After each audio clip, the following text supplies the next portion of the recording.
అనంతగిరి మండలం పెద్దకోట పంచాయతీ కొండశిఖర పీవీటీజీ మడ్రేలు గ్రామంలో కొండ తాబేలు కిలుమో అనే మహిళ అనారోగ్యానికి గురైంది.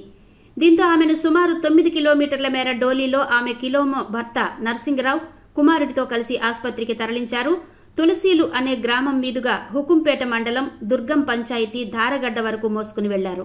అనంతరం అంబులెన్సు సాయంతో పాడేరు ఆసుపత్రికి తీసుకువెళ్లాల్సి వచ్చింది.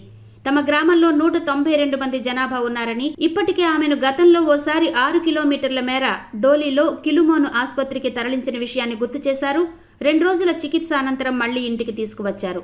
తిండి లేక నీరసించిపోవడంతో మళ్లీ అనారోగ్యానికి గురై శుక్రవారం ఆమెను కుటుంబ సభ్యులు మరోమారు ఆసుపత్రికి తీసుకువెళ్లారు. వాస్తవానికి బల్లగరువు నుంచి 12 కిలోమీటర్ల మేర మడ్రేబు మీదుగా తులసీలు వరకు బీటీ రోడ్డు నిర్మాణం కోసం 11.65 కోట్ల మేర నిధులు మంజూరయ్యాయి.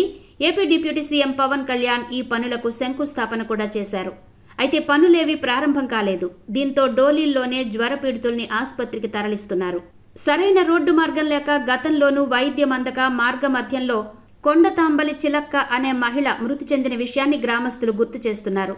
ఇంకెన్నాళ్లి చావు మోతలు అంటూ అప్పట్లో ఆందోళన చేశారు.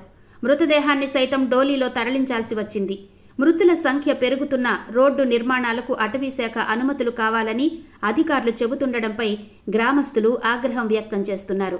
ఇదే విషయాన్ని అధికారుల్ని ప్రశ్నిస్తే టెండర్ పూర్తయింది, త్వరలోనే పనులు చేస్తామంటున్నారు. అనంతగిరి మండలంలోని పీవీటీజీ గ్రామాలైన మడ్రేబు, తులసీలు, దాయర్తి, నొక్కులు మామిడి, కాకరపాడు గ్రామాలకు రోడ్డు పనులు మొదలు పెట్టకపోతే రానున్న జెడ్పీ సమావేశాల వద్ద పీవీటీజీ గ్రామస్తులంతా భారీ ఎత్తున డోలీ యాత్ర నిర్వహిస్తామని పీవీటీజీ సంఘం మండల కార్యదర్శి కొండతాండి నర్సింగరావు, సిపిఎం జిల్లా కార్యవర్గ సభ్యులు కె గోవిందరావు ప్రభుత్వాన్ని హెచ్చరించారు.